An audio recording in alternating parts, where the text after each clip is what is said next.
अस्सलाम वालेकुम वरहमतुल्लाहि वबरकातुहू। मोहतरम नाज़रीन, बहनों और भाइयों, आज की इस नशिस्त में हम बात करेंगे मसा के हवाले से।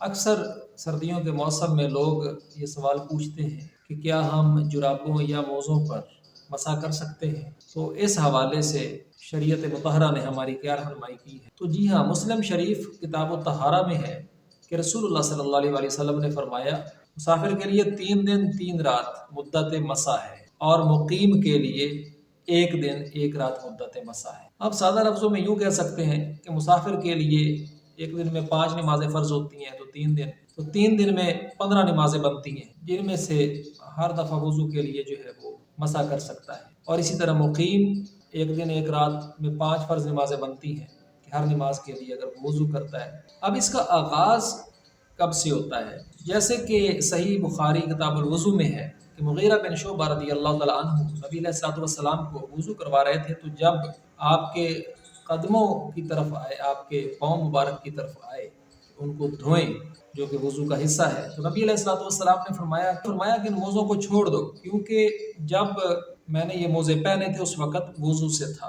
तो इससे ये पता चला कि एक मर्तबा जब बंदा वज़ू कर लेता है, उसमें अपने पाँव धो लेता है, तो उसके बाद अगर वो मुसाफिर है तो 3 दिन तक एक मर्तबा सही वज़ू करने के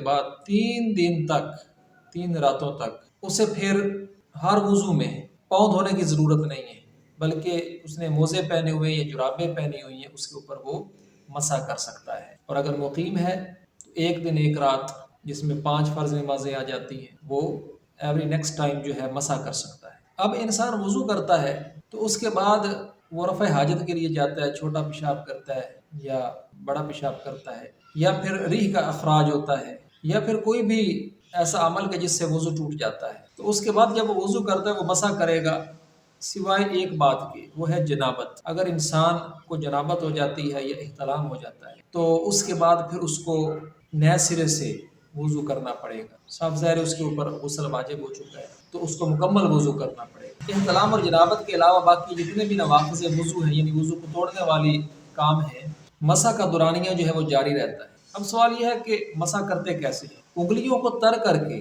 पंजे की सूरत में पाँव का जो है ऊपर वाला हिस्सा है, उंगलियों से शुरू करके खत सा खींच लेते हैं। अब इसमें जुराबों को या मोज़ों को गीला करना मकसद नहीं होता। अगर गीला ही करना होता तो फिर उनको उतार के इंसान पाँव को धो क्यों नहीं लेता। यानी उंगलियों को तर करके उंगलियां गीली हों और उस पानी को आप झाड़ सकते हैं। सिर्फ एक अलामत के तौर पे आपने पाँव के ऊपर जो है खत खींचना है, पाँव की उंगलियों से ऊपर की जानिब। मोहतरम नाज़रीन, अब सवाल ये है कि जुराब या मोज़ा ये कहते किसे? ये चमड़े की भी हो सकती है, ऊन की भी हो सकती है। जो चीज़ पाँव को सर्दी से बचाए, यानी गर्म रखे, और गर्दो गुबार से भी महफूज रखे, उसको जुराब कहते हैं। और हदीस में खौफ का लफ्ज़ भी आया है, जौरब का लफ्ज़ भी आया है कि जो ऊन से बनी होती। हज़रत अज़रक बिन कैस जो कि ताबई है, हज़रत अनस बिन मालिक रज़ियल्लाहु तआला अन्हु ने एक मरतबा वज़ू किया।